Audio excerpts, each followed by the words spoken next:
ನಮಸ್ಕಾರ ಕನ್ನಡಿಗರೇ, ನಮ್ಮ YouTube channel like ಮಾಡಿ, ಕಮೆಂಟ್ ಮಾಡಿ, ಸಬ್ಸ್ಕ್ರೈಬ್ ಮಾಡಿ, ಶೇರ್ ಮಾಡಿ, ಬೆಲ್ ಬಟನ್ ಪ್ರೆಸ್ ಮಾಡಿ ಸಬ್ಸ್ಕ್ರೈಬ್ ಮಾಡಿ. ಕೃಷ್ಣಂಗೆ ವಿಧಿ ಫೋನ್ ಮಾಡ್ತಾಳೆ. ವಿಧಿ ಫೋನ್ ಮಾಡಿ ಅಮ್ಮ ಎಲ್ಲಿ, ಅಲ್ಲಿ ತಾತ ಬಂದಿದ್ದಾರಾ ಅಂತ ಕೇಳ್ತಾಳೆ. ಅದಕ್ಕೆ ಕೃಷ್ಣ ಹೇಳ್ತಾಳೆ, ಹೌದು ತಾತ ಬಂದಿದ್ರು, ಆದರೆ ಅಳ್ಕೊಂಡು ಹೊಟ್ಟೋದ್ರು ಅಂತ ಹೇಳ್ತಾಳೆ. ಅವ್ರು ಅಳ್ಕೊಂಡೋದ್ರೆ ಏನಕ್ಕೆ, ಅಳ್ಕೊಂಡು ಯಾಕೆ ಹೋದರು, ಅಮ್ಮ ಇದ್ದಲ್ಲ ಅಮ್ಮಂಗೆ ಫೋನ್ ಕೊಡು ಅಂದಾಗ, ಇಲ್ಲ ಅಮ್ಮ ಇಲ್ಲ ಅಕ್ಕ, ಅಮ್ಮನೂ ಆಚೆ ಹೋದರು, ಎಲ್ಲರೂ ಆಚೆ ಹೋಗಿದ್ದಾರೆ ಅಂತ ಕೃಷ್ಣ ಹೇಳ್ತಾಳೆ. ಅದಕ್ಕೆ ಎಲ್ಲರೂ ಆಚೆ ಹೋದ್ರು, ಏನಕ್ಕೆ ಆಚೆ ಹೋದರು ಅಂತ ಆರತಿಗೆ ಭಯ ಆಗುತ್ತೆ. ಇವರೇನೋ ಆಗಿದೆ ಅನಿಸುತ್ತೆ, ವಿಧಿ ಇಲ್ಲಿ ಏನಾಗಿದೆ ಅಂತ ತಿಳ್ಕೊಬೇಕು. ಸ್ವಲ್ಪ ಹೊತ್ತಾದ್ಮೇಲೆ ರಚನೆಗೆ ಫೋನ್ ಮಾಡಿ ತಿಳ್ಕೊಳ್ಳೋಣ ಏನಾಗಿದೆ ಅಂತ ಅಂತಾಳೆ. ಇಲ್ಲಿ ಕೃಷ್ಣ ಮತ್ತು ಬಾಲ, ಜೀವ ಮತ್ತು ರಚನೆ ಎಲ್ಲರೂ ಮನೆಗೆ ಬರ್ತಾರೆ. ಮನೆಗೆ ಬಂದಮೇಲೆ ರಚನೆ ಅಳ್ತಾ ಕೂತಿರ್ತಾಳೆ. ಅದನ್ನು ಕೃಷ್ಣ ನೋಡಿ ಅಮ್ಮ ಯಾಕೆ ಹಿಂಗೆ ಅಳ್ತಾ ಇದ್ದಾರೆ ಅಂತ ಅವಳಿಗೇನೂ ಗೊತ್ತಾಗೋದಿಲ್ಲ. ಅದು ಜೀವ ಮತ್ತು ಬಾಲ ಇಬ್ಬರು ಸಮಾಧಾನ ಮಾಡ್ಕೊಳ್ಳಿಕ್ಕೆ ರಚನಾ ಅಳಬೇಡಿ ಅಂತ ಹೇಳ್ತಾಳೆ. ಆದರೆ ರಚನಾ ಅಳಕ್ಕೆ ನಿಲ್ಲಿಸ್ದಲೆ, ಅವರು ಒಬ್ಬರ ಅಪ್ಪನ, ಇಂಥ ಅಪ್ಪನ ನಾನು ಎಲ್ಲೂ ನೋಡಿಲ್ಲ, ಇಂಥವ್ರು ನನಗೆ ಬೇಕಾಗೇ ಇರಲಿಲ್ಲ. ಇವಾಗ ಬಂದು ನಾನು ನಿನ್ನ ಅಪ್ಪ ಅಂತಂದರೆ ಏನು ಬಂತು ಪ್ರಯೋಜನ? ನಾನು ಎಷ್ಟೆಲ್ಲ ಕಷ್ಟಪಡ್ಬೇಕಾದ್ರೆ, ಇಷ್ಟೆಲ್ಲ ಕಷ್ಟ ಅನುಭವಿಸ್ಬೇಕಾದ್ರೆ ಅವ್ರು ಏನಾದ್ರು ಬಂದು ಮಾಡಿದ್ರೆ ಇಲ್ಲ. ಆದರೆ ಇವ್ರು ಮಾಡಿದ್ದು ಒಂದು ಚೂರು ನಂಗೆ ಸರಿ ಇಲ್ಲ ಅಂತ ಅನಿಸ್ತಾ ಇದೆ. ಇವ್ರು ಮಾಡಿದ್ದು ಒಪ್ಕೋತೀರಾ ನೀವು ಅಂತ ಜೀವನ ಕೇಳ್ತಾಳೆ. ಅದಕ್ಕೆ ಜೀವಂಗೆ ಹೇಳ್ತಾಳೆ, ಅಪ್ಪ ಅಂದರೆ ನಿಮ್ಮ ಥರ ಇರಬೇಕು. ಅವರು ಏನೋ ಕೃಷ್ಣಂಗೆ ಏನಾರಾದ್ರೆ ನೀವು ಹೆಂಗೆ ಒದ್ದಾಡ್ತಿರೋ ಆ ಥರ ಅಪ್ಪ ಇರಬೇಕು. ನೀವು ಕಣ್ರಿ ನಿಜವಾದ ಅಪ್ಪ ಅಂತಂದರೆ ಅವರಲ್ಲ. ನಂಗೆ ಇನ್ಯಾವತ್ತೂ ಅವ್ರ ಸುದ್ದಿನ ಎತ್ಬೇಡಿ, ನಂಗೆ ಅವ್ರು ಬೇಕಾಗಿಲ್ಲ ಅಂತ ಹೇಳಿ ಅಲ್ಲಿಂದ ರೂಮ್ಗೆ ಹೊಟ್ಟೋಗ್ತಾಳೆ. ರೂಮಿಂಗ್ ಹೋದ್ಮೇಲೆ ಬಾಲ ಹೇಳ್ತಾನೆ ಜೀವಂಗೆ ಅವ್ರಿಗೆ ಹೋಗಿ ಸಮಾಧಾನ ಮಾಡುವಂತ ಜೀವಂಗೆ ಹೇಳ್ತಾನೆ. ಇಲ್ಲಿಂದ ವಜ್ರೇಶ್ವರಿ ಯೋಚನೆ ಮಾಡ್ತಿರ್ತಾಳೆ, ಈ ಮನೋರಂಗೆ ಬೆಳಗ್ಗೆ ಫೋನ್ ಮಾಡಿದ್ದೀನಿ, ಒಂದು ವಾಯ್ಸ್ ಮೆಸೇಜ್ ಕಳಿಸಿದ್ದೀನಿ, ಅದಕ್ಕೇನು ರಿಪ್ಲೈ ಮಾಡಿಲ್ಲ, ಈಗ ಏನು ಮಾಡೋದು ಅಂತ ಗೊತ್ತಾಗ್ತಾಯಿಲ್ಲ. ಇಲ್ಲಿರೋರೆಲ್ಲ ಬರೀ ತಿನ್ನೋದು ಕೂತ್ಕೊಳ್ಳೋದು ಅಷ್ಟೇ ಆಗಿದೆ, ಬೇರೆ ಅದು ಬಿಟ್ಟರೆ ಬೇರೆ ಏನು ಕೆಲಸನೂ ಮಾಡಲ್ಲ ಅಂತ ಎಲ್ಲರೂ ವಜ್ರೇಶ್ವರಿ ಬೈತಾ ಇರ್ತಾಳೆ. ಅಷ್ಟೆಲ್ಲ ಆರತಿ ರೂಮಿಗೆ ಬಂದು ಊಟಕ್ಕೆ ಬನ್ನಿ ಅಂತ ಕರೆದಾಗ, ನಾವು ಊಟಕ್ಕೆ ಬರಲ್ಲ, ನೀನು ಹೋಗು ಅಂತ ಹೇಳಿ ತೇಜ ಕಳಿಸ್ಬಿಡ್ತಾನೆ. ವಜ್ರೇಶ್ವರಿ ಹೇಳ್ತಾಳೆ, ಫೋನ್ ಮಾಡು ಮನೋರಂಗೆ, ಎಲ್ಲಿದ್ದಾನೆ ಅಂತ ಕೇಳು ಅಂತ ಹೇಳ್ತಾಳೆ. ಮನೋರಂಗೆ ಫೋನ್ ಮಾಡಿ ಮನೋರ ಫೋನ್ ರಿಸೀವ್ ಮಾಡ್ತಾನೆ. ಅದಕ್ಕೆ ಏನಾಗಬೇಕಾಗಿತ್ತು ಅಂತ ಕೇಳಿದಾಗ ತೇಜ, ಎಲ್ಲಿದೆಯಾ ನೀನು, ನಾವು ಹೇಳಿದ ಕೆಲಸ ಏನಾಯಿತು ಅಂತ ಕೇಳಿದಾಗ ಮನೋರ, ಏನಾಗಬೇಕಾಗಿದೆ ಎಲ್ಲ ಮುಳುಗೋಯ್ತು, ಇನ್ನು ಯಾವತ್ತೂ ಅವಳಿಗೆ ಈ ಮನೆ ಬಾಗಿಲು ತೆಗಿಯಲ್ಲ, ಅಂಥ ಕೆಲಸ ಮಾಡಿದ್ದೀರಾ ನೀವು ಅಂತ ಮನೋರ ಚೆನ್ನಾಗಿ ತೇಜನ ಮತ್ತು ವಜ್ರೇಶ್ವರಿನ ಬೈತಾನೆ.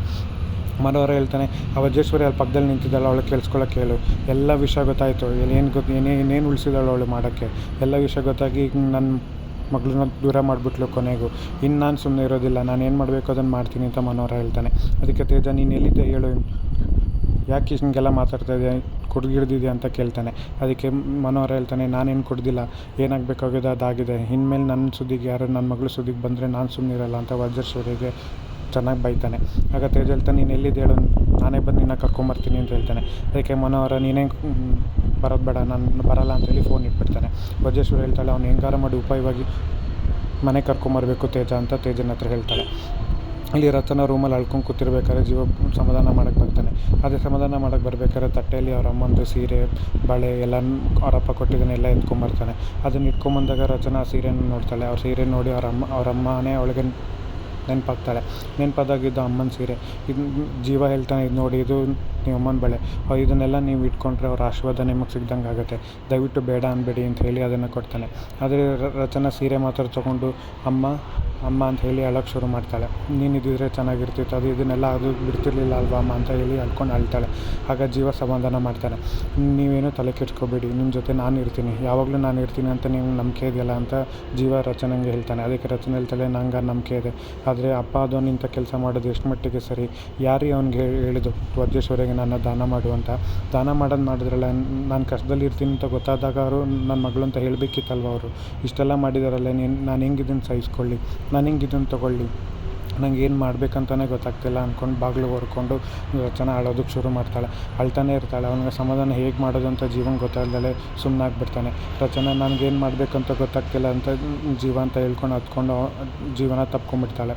ಆಗ ಜೀವಂಗೆ ಅವಳನ್ನ ಏನು ಮಾಡಬೇಕು, ಆದರೆ ಅವಳು ಬೇಜಾರಲ್ಲಿರೋದನ್ನ ನೋಡಿ ಅವಳನ್ನ ಸಂತೈಸಬೇಕು ಅನ್ನೋ ಕಾರಣಕ್ಕೆ ಅವಳಿಗೆ ತಲೆ ಸಾರಿ, ನೀವೇನು ಅಳ್ಬೇಡಿ, ಸಮಾಧಾನ ಮಾಡ್ಕೊಳ್ಳಿ ಅಂತ ಹೇಳಿ ರಚನೆಗೆ ಸಮಾಧಾನ ಮಾಡ್ತಿರ್ತಾನೆ. ಆಗ ರಚನೆ ಹೇಳ್ತಾಳೆ, ನನಗೆ ಇದೆಲ್ಲ ಆಗುತ್ತೆ ಅಂತ ನಾನು ಅಂದ್ಕೊಂಡಿರಲಿಲ್ಲ, ಆದರೆ ಇಂಥ ದಿನ ಬರುತ್ತೆ ಅಂತ ನಾನು ಅಂದ್ಕೊಂಡಿಲ್ಲ, ಆದರೆ ಹಿಂಗಾಗಿದೆ ಅಂತ ರಚನೆ ಹೇಳ್ತಾಳೆ.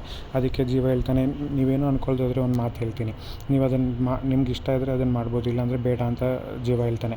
ಅದಕ್ಕೆ ರಚನೆ ಆಯ್ತು ಹೇಳಿ ಏನು ಅಂತ ಹೇಳಿದಾಗ ಜೀವ ಹೇಳ್ತಾನೆ, ನೀವು ಮತ್ತೆ ಆ್ಯಕ್ಟಿಂಗ್ ಶುರು ಮಾಡಿ, ನಿಮ್ಗೆ ಆ್ಯಕ್ಟಿಂಗ್ ಮಾಡೋದಕ್ಕೆ ಹೋದರೆ ನಿಮ್ಗೆ ಸ್ವಲ್ಪ ಮನಸ್ಸು ಬದಲಾವಣೆ ಆಗುತ್ತೆ ಅಂತ ಹೇಳ್ತಾನೆ. ಅದಕ್ಕೆ ಇಲ್ಲ ಜೀವ, ನಾನು ಇಂಥ ಪರಿಸ್ಥಿತಿಯಲ್ಲಿ ಹೋಗಲ್ಲ ಅಂತ ಹೇಳಿದಾಗ, ನೀವು ನನಗೋಸ್ಕರನಾದ್ರು ಹೋಗಿ ಅಂತ ಕೇಳ್ಕೊತಾನೆ. ಅದಕ್ಕೆ ರಚನಾ ಹೇಳ್ತಾಳೆ, ಆಯಿತು ನಿಮಗೋಸ್ಕರ ನಾನು ಹೋಗ್ತೀನಿ, ನಾನು ನಿಮ್ಗೆ ಇಷ್ಟ ಆಗುತ್ತೆ, ನಿಮ್ಗೆ ಖುಷಿ ಆಗುತ್ತೆ ಅಂತ ನಾನು ಕೆಲಸ ಮಾಡ್ತೀನಿ.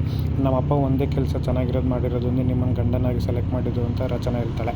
ಆಗ ವಿಧಿ ಇಲ್ಲಿ ಅವ್ರ ಅಮ್ಮಂಗೆ ಕೇಳ್ತಾಳೆ, ಅಲ್ಲಿ ಏನು ಆಗ್ತಿರ್ಬೋದಮ್ಮ, ಇಲ್ಲಿ ತಾತ ಅವ್ರ ಚಿಕ್ಕಪ್ಪ ಏನಕ್ಕೆ ಅಳ್ತಾಯಿದ್ರು ಅಂತಲೇ ಗೊತ್ತು, ಕೃಷ್ಣ ತಾತ ಅಳ್ತಾಯಿದ್ದಾರೆ ಅಂತ ಹೇಳ್ದಲ್ಲ, ಅವ್ರು ಏನಕ್ಕೆ ಕಳ್ತಿರ್ಬೋದು, ಏನಾಯಿತು ಅಂತಲೇ ನಂಗೆ ಅರ್ಥ ಆಗ್ತಿಲ್ಲ ಅಂತ ಹೇಳ್ತಾಳೆ.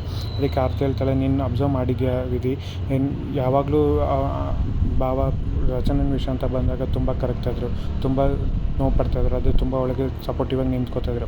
ಯಾಕೆ ಜೀವನ ವಿಷಯದಲ್ಲೇ ನಾವು ನೋಡಿದ್ದೀವಿ, ಜೀವನ್ಗೆ ಏನೇ ಪರಿಸ್ಥಿತಿ ಬಂದಾಗ ಅದಕ್ಕೆ ಶಕ್ತಿಯಾಗಿ ಭಾವ ಇರ್ತಾಯಿದ್ರು. ಇದರಿಂದ ಏನೋ ಇದೆ, ಏನು ಅಂತ ನಮ್ಗೆ ಅರ್ಥ ಆಗ್ತಿಲ್ಲ, ಸ್ವಲ್ಪ ರಚನೆ ಸುಧಾರಿಸ್ಕೊಳ್ಳಿ, ಆಮೇಲೆ ಒಳಗೆ ಫೋನ್ ಮಾಡಿ ಏನು ಅಂತ ವಿಷಯ ತಿಳ್ಕೊಳ್ಳೋಣ, ನೀನೇನು ತಲೆ ಕೆಡಿಸ್ಕೊಬೇಡ ವಿಧಿ ಅಂತ ಅವರಮ್ಮ ಹೇಳ್ತಾಳೆ. ಇಲ್ಲಿ ರಚನಾ ರೂಮಲ್ಲಿ ಮಾತಾದಮೇಲೆ ಹಾಲಿಗೆ ಬರ್ತಾಳೆ. ಹಾಲಿಗೆ ಬಂದು ಕೃಷ್ಣ ಸಪ್ಪಗೆ ಕೂತಿರೋದು ನೋಡಿ, ಯಾಕೆ ಕೃಷ್ಣ ಯಾಕೆ ಸಪ್ಪಗೆ ಕೂತಿದ್ದೆ, ನಾನು ಇನ್ಮೇಲೆ ಆ್ಯಕ್ಟಿಂಗ್ ಹೋಗ್ತೀನಿ, ನಾನು ಹೋಗಿ ಬರ್ತೀನಿ, ನೀನು ಹುಷಾರಾಗಿರಬೇಕು ಮನೇಲಿ ಅಂತ ಹೇಳ್ತಾಳೆ. ಅದಕ್ಕೆ ಹ್ಞೂ ಅಮ್ಮ ನೀನು ಹೋಗು, ನೀನು ಆ್ಯಕ್ಟಿಂಗ್ ಹೋಗೋದ್ರಿಂದ ನನಗೇನು ಬೇಜಾರಿಲ್ಲ, ಅದೇ ನನ್ನನ್ನು ಯಾರು ನೋಡ್ಕೋತಾರೆ ಅಂತ ರಚನಾನ ಕೇಳ್ತಾಳೆ ಕೃಷ್ಣ. ಅದಕ್ಕೆ ರಚನಾ ಹೇಳ್ತಾಳೆ, ಜೀವ ಹೇಳ್ತಾನೆ, ನಾನು ಇದೀನಲ್ಲ ಬೇಬಿ, ನಾನು ನಿನ್ನ ನೋಡ್ಕೋತೀನಿ ಅಂತ ಹೇಳ್ತಾನೆ. ಆಗ ಬಾಲ ಎದ್ದು ನಿಂತ್ಕೋತಾನೆ, ಈ ಮನೇಲಿ ನಾನೇನು ಲೆಕ್ಕಕ್ಕೆ ಇಲ್ಲ, ಜೀವ ಅವ್ನ ಪಡೆಗೆ ಅವ್ನ ಮಗಳನ್ನ ನೋಡ್ಕೋತಾನಂತೆ, ಇವ್ರು ಆ್ಯಕ್ಟಿಂಗ್ ಹೋಗ್ತಾರಂತೆ, ನಾನೇನು ಮಾಡಬೇಕು, ಬರೀ ತಿನ್ಕೊಂಡು ಉಣ್ಕೊಂಡು ಇಲ್ಲಿರ್ಬೇಕಾ, ನನಗೂ ಅಂತ ಜವಾಬ್ದಾರಿ ಇದೆ ಅಲ್ಲ, ನಾನು ಕೃಷ್ಣನ ನೋಡ್ಕೋತೀನಿ, ನೀವು ಆ್ಯಕ್ಟಿಂಗ್ ಹೋಗಿ, ನೀನು ಫುಟ್ರಕ್ ನೋಡ್ಕೋ ಜೀವ ಅಂತ ಬಾಲ ಹೇಳ್ತಾನೆ. ಅದಕ್ಕೆ ಈ ಮನೇಲಿರೋರು ಎಲ್ಲರೂ ಒಂದೇ, ನಾವೆಲ್ಲರೂ ಕೂಡಿ ಬಾಳಬೇಕು, ನೀವು ಈ ಮನೇಲಿ ಒಬ್ಬರೇ ಸದಸ್ಯರೇ ಅಂತ ರಚನೆ ಹೇಳ್ತಾಳೆ. ಅದನ್ನು ಹೇಳಿದಾಗ ಬಾಲಂಗೆ ಖುಷಿಯಾಗುತ್ತೆ, ರಚನೆಗೂ ಖುಷಿಯಾಗುತ್ತೆ. ಆದರೆ ಜೀವ ನಾನು ಈಗೇನಾರು ಆ್ಯಕ್ಟಿಂಗ್ ಹೋದರೆ ಜನರೆಲ್ಲರೂ ಆಡ್ಕೊಳ್ಳೋಕೆ ಶುರು ಮಾಡ್ತಾರೆ, ನಿಮಗೇನಾದ್ರು ಒಂದು ಮಾತು ಬರುತ್ತೆ, ಅದರಿಂದ ನಿಮಗೆ ಬೇಜಾರಾಗುತ್ತೆ ಅಂತ ಹೇಳ್ತಾಳೆ. ಅದಕ್ಕೆ ಜೀವ ಹೇಳ್ತಾನೆ, ಅದರಿಂದ ನನಗೇನು ಬೇಜಾರಿಲ್ಲ, ಜನರು ಹೆಂಗಿದ್ರು ಆಡ್ಕೋತಾರೆ, ಜನರು ಆಡ್ಕೊಳ್ಳೋ ಮಾತಿಗೆ ನಾವೇನು ತಲೆ ಕೆಡ್ಸ್ಕೊಬಾರ್ದು, ನೀವು ಆ್ಯಕ್ಟಿಂಗ್ ಮಾಡಿ, ನೀವು ಆ್ಯಕ್ಟಿಂಗ್ ಮಾಡಿ, ನೀವು ಚೆನ್ನಾಗಿರಿ ಅಂತ ಹೇಳ್ತಾನೆ.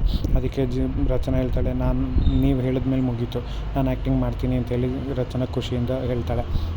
ಇಲ್ಲಿ ಬಾಲ, ನೀವು ಹಿಂಗೆ ಮಾತಾಡ್ಕೊಂಡು ನಿಂತಿರ್ತೀರ ಬರ್ತೀರ, ನಂಗೆ ಹೊಟ್ಟೆ ಹಸಿಗೆ ತಲೆ ಸುತ್ತೇ ಬರ್ತಾಯಿದೆ, ನಂಗೆ ಇನ್ನೇನಾರು ಹೊಟ್ಟೆಗೆ ಹಾಕಿದ್ರೆ ಸರಿ ಅಂತ ಬಾಲ ಜೀವನ ಹತ್ರ ಕೇಳ್ಕೊತಾನೆ. ಅದಕ್ಕೆ ಜೀವನ ಆಗ್ತಾ ಸರಿ ಆಯಿತು ನಡಿ ಊಟ ಮಾಡೋಣ ಅಂಥೇಳಿ ಎಲ್ಲರೂ ಊಟ ಮಾಡೋದಕ್ಕೆ ಹೋಗ್ತಾರೆ.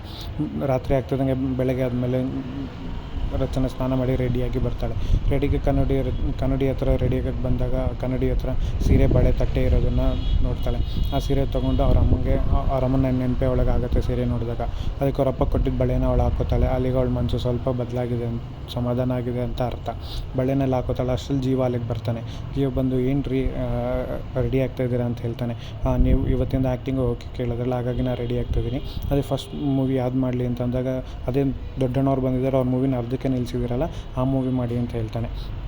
ಸರಿ ಆಯಿತು, ನಾನು ಆ ಮೂವಿ ಮಾಡ್ತೀನಿ, ಆದರೆ ಇವತ್ತು ಮೊದಲನೇ ದಿನ ನೀವು ಶೂಟಿಗೆ ಹೋಗ್ತಾಯಿದ್ದೀರಾ, ನಾನು ನಿಮಗೆ ಅಂತ ದೇವಸ್ಥಾನದಲ್ಲಿ ಅರ್ಚನೆ ಮಾಡಿಸ್ಕೊಂಬಂದಿದ್ದೀನಿ ಅಂತ ಹೇಳಿ ಕುಂಕುಮ ತೊಗೊಳ್ಳಿ ಅಂತ ಹೇಳ್ತಾನೆ.